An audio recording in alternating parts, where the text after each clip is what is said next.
बहुत नमस्कार। एवर्डेमी के इस नए शो पढ़ाई पर चर्चा में मैं गगन लड्ढा आप सभी का हार्दिक स्वागत करता हूं। दोस्तों, हमारे देश में नई शिक्षा नीति 2020 का ड्राफ्ट तैयार हो गया है और बहुत ही जल्द ये शिक्षा नीति लागू हो जाएगी। इस शिक्षा नीति को लेके शिक्षाविदों में और लोगों में मिक्स्ड रिएक्शंस हैं। कुछ लोगों का ये मानना है कि ये शिक्षा नीति भारत को विश्व गुरु बनाने की ओर एक पहला कदम है, तो कुछ ये मानते हैं कि ये एक गैर जरूरी शिक्षा नीति है। कुछ लोगों का मानना है कि इससे बच्चों की प्रतिभा में निखार होगा, सबको उनके इंटरेस्ट के हिसाब से आगे बढ़ने का मौका मिलेगा। तो कुछ ये मानते हैं कि भारत जैसे देश में इस शिक्षा नीति को इम्प्लीमेंट करना इतने बड़े देश में पॉसिबल नहीं हो पाएगा। But one thing is for sure कि हर एक परिवार, भारत का हर एक परिवार इस शिक्षा नीति का स्टेक होल्डर है। कहीं ना कहीं हर परिवार को ये शिक्षा नीति किसी ना किसी लेवल पे अफेक्ट करेगी।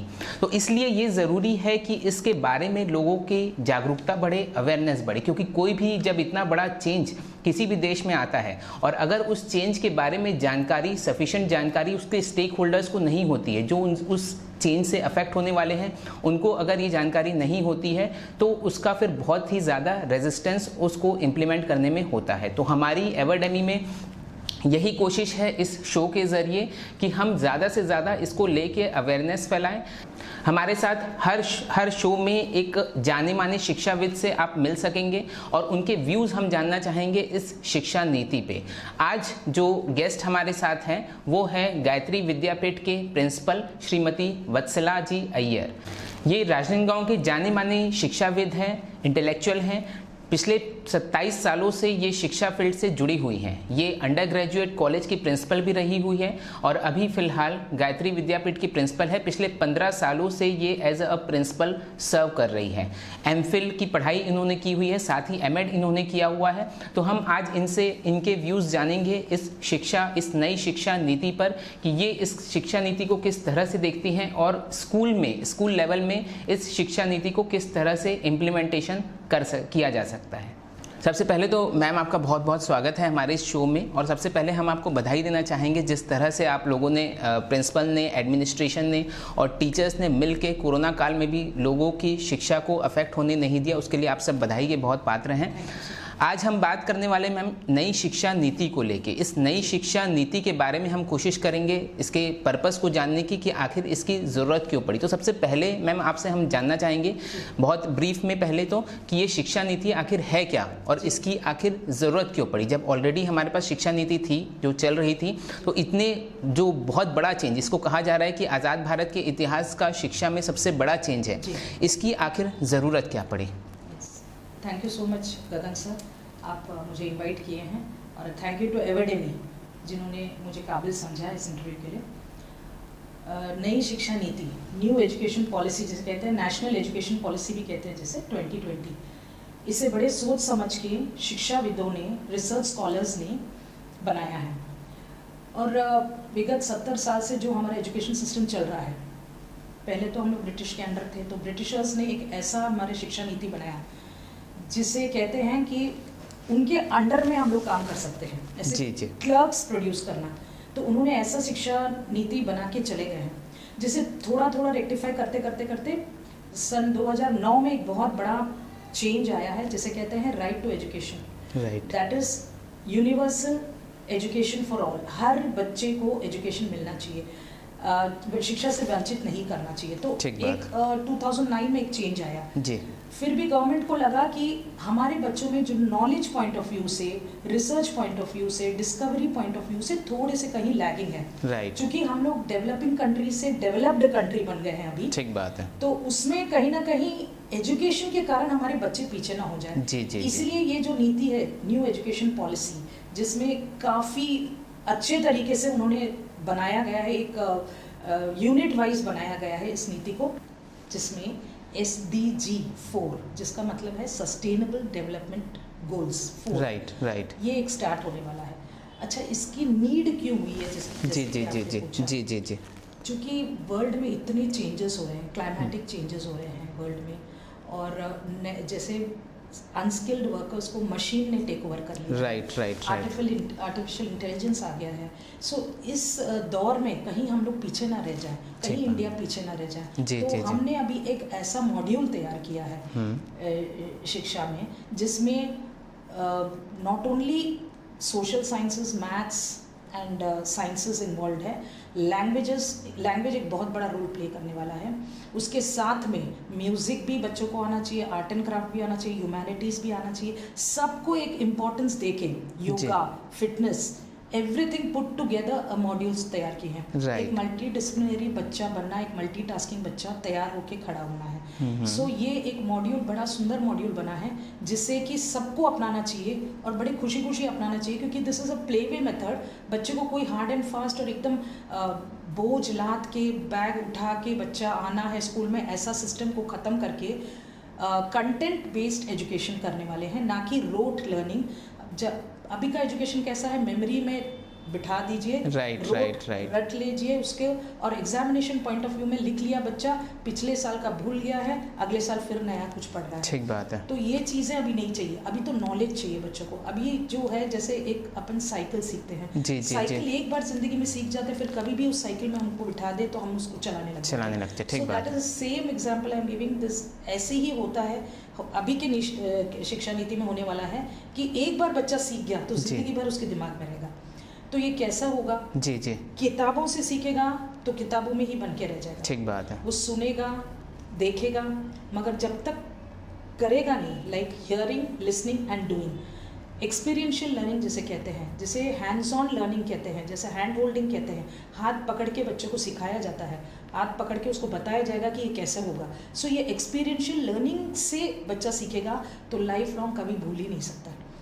अपना जो पुराना फिलॉसफी है, चलता था ज्ञान पे, प्रज्ञा पे और सत्य पे। जी। ये हमारे वर्ल्ड क्लास यूनिवर्सिटीज़ थे पहले। नालंदा का नाम तो सुने होंगे, तक्षशिला का नाम सुने होंगे। ऐसे बड़े बड़े यूनिवर्सिटीज़ में से निकले बड़े बड़े ज्ञानी लोग, बड़े बड़े फिलोसफर्स निकले हैं, साइंटिस्ट निकले हैं, एस्ट्रोनॉमी पे एस्ट्रोनॉमर्स निकले हैं। सो ऐसे इंस्टीट्यूशंस वापस डेवलप करना, ये नेशनल एजुकेशन पॉलिसी का एक एम है। चलिए मैम, बहुत अच्छी बात आपने कही कि एक बहुत अच्छी मुझे बात ये लगी कि अभी जो करंट एजुकेशन सिस्टम है वो बेसिकली क्लर्क्स क्रिएट कर रहा है। और इससे रिलेटेड मैं आपको बताना चाहूँगा कि जैसे हमारा जो MBA का जो प्रोग्राम होता है, even master of business administration उसको बोला जाता है, बट अल्टीमेटली उसमें हम जॉब क्रिएटर्स को प्रोड्यूस ना करके जॉब सर्चर्स को प्रोड्यूस कर रहे हैं। तो ये चीज़ अगर दूर हो रही है तो ये अपने आप में बहुत बड़ी बात होगी। तो मैम, मैं ये ही जानना चाहूँगा कि अभी करंट एजुकेशन पॉलिसीज़ में एक तो जैसे आपने जो खामी बताई, उसके अलावा और क्या क्या शॉर्ट कमिंग्स हैं जो इस नए एजुकेशन पॉलिसी में उसका ध्यान रखा जा रहा है और किस तरह से उसको दूर किया जा रहा है? ठीक है जी। एक्चुअली नए अभी जो चल रहा है वो 10+2 कहते हैं इसे, एजुकेशन पॉलिसी। 10th क्लास में बच्चा एक बोर्ड एग्ज़ाम लिखता है, 12th क्लास में एक बोर्ड एग्ज़ाम लिखता है। अच्छा, ये 2 क्लासेस में पेरेंट्स का एक प्रेशर होता है, सोशल प्रेशर होता है कि बच्चा क्या कर रहा है, बच्चा क्या बनने वाला है, 12th के बाद क्या करने वाला है। तो एक प्रेशर के कारण बच्चा पढ़ता है। ही डजंट लर्न कि मुझे क्या नॉलेज मिल रहा है, वो पढ़ता है कि मुझे कितना परसेंटेज मिलता है बोर्ड एग्ज़ाम में।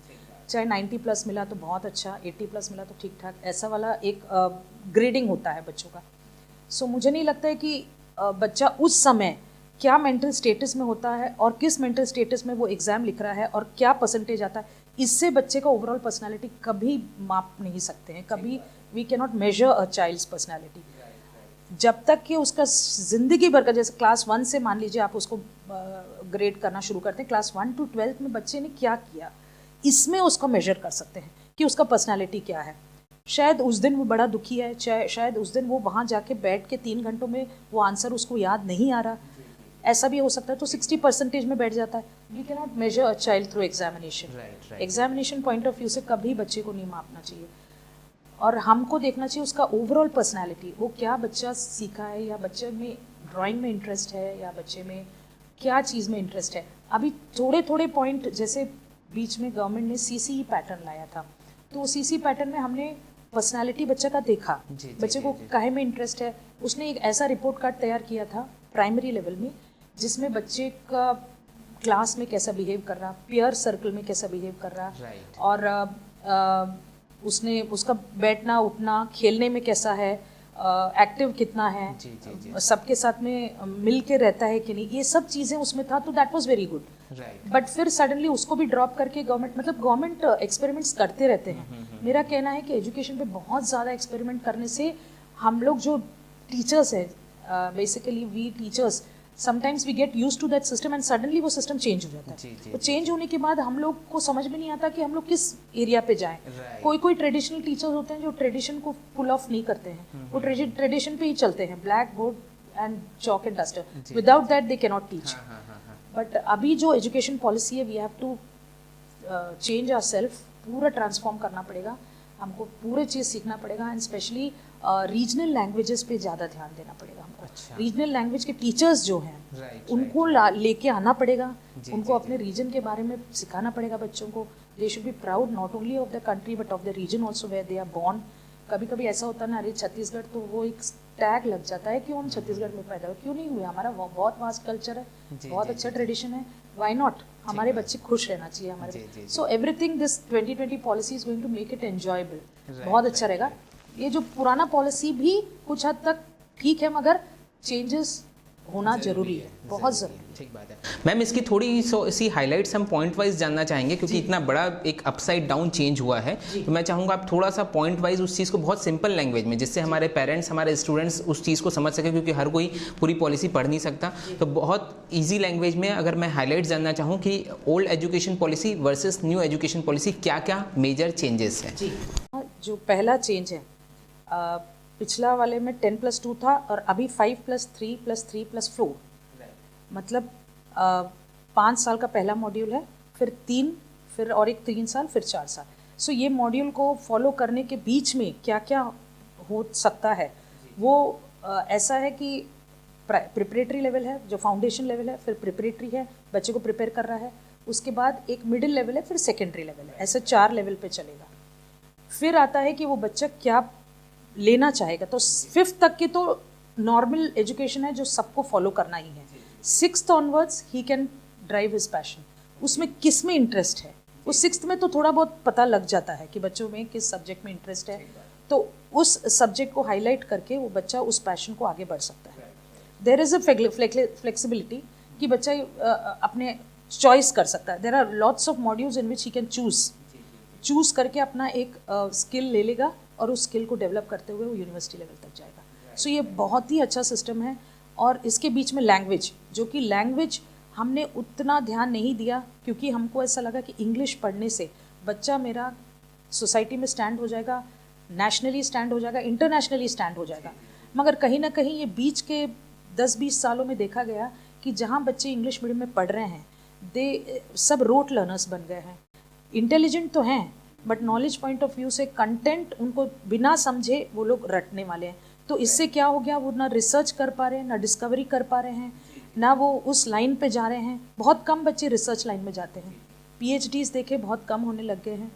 सो अभी गवर्नमेंट को लगा है कि ये बहुत भयानक स्थिति है, हमको चेंज नहीं करे तो ये बच्चों के नॉलेज में बहुत फ़र्क पड़ेगा, तो हमको चेंज करना जी है। जी, ये लिंग्विस्टिक वाली जो चीज़ है मैम, इसको लेके बहुत ही पेरेंट्स में भी और दूसरे लोगों में भी बहुत मिक्स्ड रिएक्शंस हैं कि क्लास 5th तक ये जो मदर टंग जो है वो कंपलसरी की गई है, कंपलसरी है या ऑप्शनल है, वो आपसे हम पहले तो वो चीज़ जानना चाहेंगे।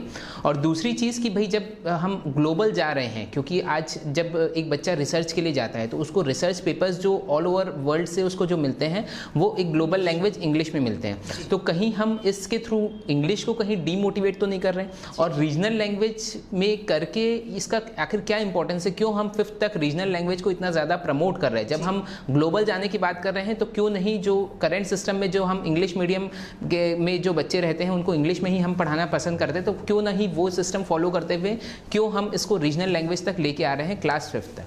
जी, ये बहुत अच्छा क्वेश्चन है। क्योंकि देखा गया है कि मैं खुद भी एक टीचर रही हूँ और मैं नर्सरी से स्टार्ट करके यूनिवर्सिटी लेवल तक पढ़ाई हूँ। सो मैंने भी ये पाया है कि बच्चे को ज़बरदस्ती एक चीज़ सिखाना और बच्चे खुद से सीखना में बहुत अंतर है। अब क्या हो गया, जैसे कहते हैं ना, 6 इयर्स तक के बच्चा जो उसका मेंटल एबिलिटी डेवलप होता है और जो कैचिंग पावर होता है वो सबसे ज़्यादा अधिक रहता है। तो उसी समय हम उसको ज़बरदस्ती का इंग्लिश में सिखाया गया, जो कि घर में आके देखता है इसी एप्पल को मम्मी सेब बोलती है, घर में जाता है सेब बोलती है और यहाँ आते तो एप्पल बोलते हैं, तो कन्फ्यूजन हो जाता है उसके माइंड में, एंड उस कन्फ्यूजन को लेके वो सीधा 10th 12th तक पहुँचता है। सो इस कन्फ्यूजन को दूर करने के लिए 5th तक के गवर्नमेंट ने क्या किया है कि समझ के पढ़ो, अपना रीजनल लैंग्वेज में पढ़ो, and that too he is not compelling. वो 2 लैंग्वेज नहीं, बिल्कुल कंपल्शन नहीं, ऑप्शनल है। ये 2 लैंग्वेज बनाया है, सब बुक्स रीजनल लैंग्वेज में बनेंगे और वही बुक्स इंग्लिश में भी बनेंगे, क्योंकि ये नेशनल लेवल पे चल रहा है। फिर इसमें मैम डिफरेंस कैसे आया? क्योंकि अगर अभी भी सेम चीज़ है, जिसको हिंदी मीडियम में जाना चाहिए या रीजनल मीडियम में जाना चाहे वो अभी भी जा सकता है, इंग्लिश मीडियम वाला इंग्लिश मीडियम। तो इसमें फिर मेजर चेंज किस तरह से आया? या तो उसको अगर अपन कंपल्शन रखते तो अपन उसको चेंज बोलते हैं, बट वो तो सेम चीज़ है जो अभी फॉलो हो रही है, वही सेम चीज़ है, या फिर कुछ डिफरेंस? नहीं, डिफरेंस तो बहुत है। और चूंकि इंग्लिश मीडियम स्कूल वाला भी रीजनल लैंग्वेज में पढ़ाएगा, जो अभी सीबीएसई है, मान लीजिए सीबीएसई फॉलो कर रहा है, एक बोर्ड है, सीबीएसई ने उसको बाइलिंगुअल में करा है, 2 लैंग्वेज में किया है। उसी बुक्स को, नेशनल बुक्स को उसने दिया है, रीजनल लैंग्वेज में भी दिया है और उसी बुक्स को इंग्लिश में भी दिया है। तो it's up to the parents कि अपने बच्चे को काहे में डालना है। No compelling, nothing. वो अगर सीखना चाहे, शुरू से इंग्लिश में सीखना चाहे, ठीक है, नहीं तो अच्छा। मैंने ये भी देखा है 6th से जहाँ बच्चे इंग्लिश सीखना शुरू करते हैं, वो बहुत ज़्यादा अच्छा कैच करते हैं, बहुत ज़्यादा अच्छा कैच करते हैं, क्योंकि 5th तक के उन्होंने हिंदी मीडियम में पढ़ा है और 6th में अचानक इंग्लिश में आके उसको कंसेप्ट बहुत क्लियर है, और इंग्लिश फिर आके सिर्फ लैंग्वेज सीखना पड़ता है उसे हर एरिया में वर्क नहीं करना, सिर्फ एक एरिया में वर्क करना, वो है लैंग्वेज स्ट्रॉन्ग करके वो अपने कंसेप्ट को क्लियर कर लेता है। So it's a huge revolution which I can say कि वो ज़रूरी है हमको करना। हाँ, रीजनल लैंग्वेज हद तक आप मैम सही बोल रहे हैं, क्योंकि मैं ये चीज़ मैं खुद महसूस किया हूँ। मेरी क्लास 2 में मेरी बच्ची है और वो उसको कुछ पढ़ने बोलो तो वो अल्टीमेटली उसको रट लेती है। उसको मैं यही चीज़ समझाता हूँ कि समझ के पढ़ना है, बट अल्टीमेटली अभी का जो सिस्टम है वो फॉर्चुनेटली अनफॉर्चुनेटली जो भी है कि हम जैसा बुक में लिखा गया है वही चीज़ जो टीचर्स है वही चीज़ एक्सेप्ट कर रहे हैं, तो अल्टीमेटली उनको वो रटना पड़ रहा है, वो चीज़ उनके समझ में नहीं आ रहा है। तो ये आपने बात बहुत अच्छी कही कि वो चीज़ एटलीस्ट उनको समझे, उस चीज़ को समझे, एंड देन लैंग्वेज ही अगर है, लैंग्वेज तो सिर्फ एक मीडियम है, बस आपको एक्सप्रेस करने का, खुद को एक्सप्रेस करने का, तो वो क्लास 6 के बाद भी उसको ले सकते हैं। बहुत अच्छी चीज़ है ये। अच्छा, क्लास 6 के बाद जो एक और जो मेजर चेंजेस आ रहे हैं, या आई थिंक क्लास 6 to 8 के बीच में, वो है स्किल ट्रेनिंग वाली चीज़, कि बच्चे अपने पसंद की स्किल्स में जा सकते हैं। तो ये किस तरह से स्किल सिलेक्शन होगा बच्चों के लिए? और दूसरी बड़ी चीज़ कि क्लास 6 का बच्चा क्या इतना मैच्योर हो जाता है कि अपने स्किल्स को खुद से सेलेक्ट करे, या फिर जो स्कूल्स या फिर जो टीचर्स उसके ऊपर इम्पेल करेंगे वही स्किल्स में उसको जाना होगा? नहीं, बच्चा सेलेक्ट कर सकता है अपने मर्जी से। 5th तक के टीचर तो ओवरऑल डेवलपमेंट देख रहा है बच्चे का, टीचर को समझ में आ जाता है ये बहुत बड़ा आर्टिस्ट है और ये बहुत अच्छा स्पोर्ट्स में है, ये बहुत अच्छा योगा करता है, ये म्यूज़िक में बहुत अच्छा है। That flair towards that subject वो टीचर को समझ में आ जाता है। वो पेरेंट्स से डिस्कस करके, पेरेंट्स की मंजूरी से बच्चे को उस स्किल में डेवलप करेगा, और वो 6th से बच्चा अगर वो स्किल में अपने मर्जी से एक लैब तैयार करेंगे, वो लैब में बैठ के बच्चा अगर अपने आप को तैयार कर रहा है, अपने आप को, और टीचर उसको एक एक्सपर्ट टीचर मिल रहा है, क्योंकि अभी के जो पॉलिसी में हर एरिया में एक एक्सपर्ट टीचर रखना कंपलसरी हो गया। म्यूज़िक बोले तो सिर्फ म्यूज़िक नहीं, वोकल में अलग टीचर होगा, तबला में अलग टीचर होगा, कैसियो में अलग टीचर होगा, तो हर एक्सपर्ट अलग रहेंगे। Even cooking is suppose to be a lab, kitchen नहीं कहेंगे उसको, कुकिंग लैब तैयार करना है, जिसमें अगर उसका फ्लेयर कुकिंग में हो तो he will develop himself through cooking. So that is one of the major changes and which is flexible. Ma'am, इस चीज़ में मैं एक पॉइंट इसमें ऐड करना चाहूँगा कि अब जब हम मल्टीपल स्किल्स की बात कर रहे हैं, तो स्कूल के लिए क्या ये पॉसिबल है क्या कि हर बच्चे को उसकी स्किल्स के हिसाब से करें? और मैं इसको इसलिए पूछ रहा हूँ क्योंकि हमारे देश में बहुत बड़े लेवल पे इसको इम्प्लीमेंट करना है, और अगर पॉलिसीज़ उस चीज़ के लिए अगर स्ट्रॉन्ग नहीं होती है तो कहीं ना कहीं उसके इम्प्लीमेंटेशन में प्रॉब्लम आएगा। मैं आपको छोटा सा अगर एग्जाम्पल दूँ कि अगर स्कूल आज उसके एक स्कूल के पास, एक प्राइवेट स्कूल के पास अगर सफिशिएंट नंबर ऑफ टीचर्स नहीं है, सपोज उसके पास सिर्फ म्यूज़िक है, तबला है और डांस वाले टीचर्स हैं, तो वो कहीं ना कहीं वो बच्चों को कंपेल करेगा कि वो सिर्फ उन्हीं फील्ड्स में जाए। क्यों? क्योंकि उसके पास बाकी के टीचर्स नहीं हैं। दूसरे साइड में अगर मैं स्कूल या फिर एडमिनिस्ट्रेशन के साइड से भी देखूं तो आज राइट टू एजुकेशन के थ्रू भी हमको एक बड़े लेवल पे फ्री ऑफ कॉस्ट एजुकेशन भी हमको प्रोवाइड करना है, हमको स्कूल के खर्चे भी निकालना है। तो क्या उनके लिए एडमिनिस्ट्रेशन पॉइंट ऑफ व्यू से क्या उनके लिए ये पॉसिबल हो पाएगा कि जितनी भी मल्टीपल स्किल्स है, हो सकता है 15 स्किल 20 स्किल हो, हर एक के टीचर को आप मेंटेन कर सकें स्कूल्स में? और उस लेवल के टीचर्स को मेंटेन कर सकें। हाँ, थोड़ा डिफिकल्ट तो है, जी, जी। बट टू बिगिन विद, जैसे गवर्नमेंट अभी 2030 तक कहता है, जी, तो जी, हमारे पास उसने काफ़ी समय दिया, 7-8 साल दिया है अपने आप को स्टैंड करने के लिए। Right, so we have got time, तो हम धीरे धीरे डेवलप करें उस चीज़ को। हाँ, जैसे कि आपने कहा 5 टीचर है तो 5 ही हम स्किल को करें, मगर मेरे पॉइंट ऑफ व्यू से ऐसा है, जैसे अब लोकल हमारे जितने फोक सिंगर्स हैं, फोक म्यूजिक वाले हैं, इन लोग कहीं ना कहीं डाई हो गया है, वो सिस्टम ही डाई हो गया है, क्योंकि आजकल रिकॉर्डिंग का सिस्टम आ गया, आजकल सीडी के सिस्टम्स आ गए, सब लगा दिए, बच्चे कर लिए, तो कहीं ना कहीं ये लोग भी लोकल लेवल पे इन लोगों को एक एडवांटेज नहीं मिल रहा है, जो कि अब ये न्यू एजुकेशन पॉलिसी में मिलेगा। अच्छा, मतलब लोकल के जो रीजनल जो चीज़ें हैं, हाँ, उसके टीचर्स को अपन रिक्रूट कर सकते हैं, उनको इंक्लूड करके, तो ये बहुत अच्छा सिस्टम बन जाएगा। और गवर्नमेंट भी ये करेगा, ये सिर्फ प्राइवेट के लिए तो नहीं है, गवर्नमेंट भी करेगा, सो कहीं ना कहीं उनको रोजगार मिल जाएगा, काफ़ी लोगों को रोजगार मिलेगा। तो आई थिंक धीरे धीरे डेवलप होगा ये बहुत। जैसे अभी सीबीएसई ने हम लोगों को बहुत सारे सब्जेक्ट्स पे हम लोग को वोकेशनल दिया है, सम 25 to 30 और सब्जेक्ट्स के वोकेशनल दिए, उसमें से हम लोग 5 चूज करते हैं, क्योंकि 5 ही हम लोग अफोर्ड कर सकते हैं, टीचर तो 5 ही रखते हैं हम लोग। हाँ, फिर हर साल 2-2 करके इंक्रीज करते हैं। चलो इस बार डांस भी इंक्रीज कर लें, इस बार म्यूजिक भी रख लें, इस बार और कुछ रख लें, पेंटिंग रख लें। तो इस तरीके से हम लोग इंक्रीज करते करते हम लोग काफ़ी लेवल तक 8-9 सब्जेक्ट्स पे पहुंच गए हैं। सो ऐसे इसमें भी करेंगे, धीरे धीरे करेंगे, ना कि एक साथ होगा। जी। तो आपके लेवल पे ma'am as an school administrator मैं पूछूंगा, क्योंकि ये चीज़ हो सकता है कि पढ़ने में बहुत अच्छी लगे कि यार हर बच्चे को उसकी स्किल की चीज़ें प्रोवाइड करो, हम हर तरह के बच्चे तैयार करना चाहते हैं, नो डाउट बहुत अच्छी पहल है। लेकिन आपके हिसाब से एज एन एडमिनिस्ट्रेटर, स्कूल के प्रिंसिपल होने के नाते क्या क्या डिफ़िकल्टीज़ का सामना आप लोगों को करना पड़ सकता है इसको इम्प्लीमेंट करने के लिए, और क्या कुछ आप लोग गवर्नमेंट की तरफ से हेल्प चाहेंगे कि ताकि आप लोग स्मूथली इस चीज़ को इम्प्लीमेंट कर सकें? यस, कोई पॉलिसीज़ गवर्नमेंट के ऐसा होता है कि फॉलो करना थोड़ा डिफ़िकल्ट हो जाता है प्राइवेट वालों को, बट स्टिल हम लोग चाह रहे हैं कि पूरा हम लोग करें, उसको फुलफ़िल करें। हाँ, ये थोड़ा डिफ़िकल्ट तो है, जैसे आपने कहा, जैसे हर चीज़ बिगनिंग में डिफ़िकल्ट रहता है। एक नया चीज़ लागू करना बहुत ईजी है, मगर एक पुराने चीज़ को चेंज करना तो काफ़ी डिफ़िकल्ट है, मगर उसको एज अ चैलेंज एक्सेप्ट करके हम लोग को करना ही पड़ेगा। अगर हमारे अगले जनरेशन को, फ्यूचर को, यूथ को स्टैंड करना है, एक अच्छा ह्यूमन बीइंग बनाना है, एक होलिस्टिक डेवलपमेंट लाना है उसके अंदर में, एक सस्टेनेबल लॉन्गिटिविटी रहना चाहिए उस एजुकेशन में, तो हमें तो ये न्यू एजुकेशन पॉलिसी फॉलो करना ही चाहिए। एक जो मेजर चेंज जो आपने कहा कि 5+3+3+4 वाला जो सिस्टम अभी आ रहा है एज़ कम्पेयर टू 10+2 सिस्टम, तो ये क्या चीज़ है? ये एक्चुअली बहुत लोगों को ये चीज़ समझ में नहीं आई है कि 5+3+3+4 आखिर है क्या, उसको किस तरह से आप क्लासीफाई कर सकते हैं, और 10+2 सिस्टम से किस तरह से डिफरेंट है, थोड़ा सा आप इसको इलेबरेट करके बताएंगे। ये 5+3+3+4 मतलब 5 मतलब 5 साल का एक मॉड्यूल है जो स्टार्ट होता है नर्सरी से, 3 साल का बच्चे से लेके 8 साल के बच्चे के बीच का ये एक मॉड्यूल है। मतलब nursery, KG1, KG2, 1 and 2, class 1 and 2, that is 5 years model. तो ये 5 साल में एक बच्चे का क्या सीखना चाहिए, तो ये इसको फाउंडेशन लेवल कहते हैं।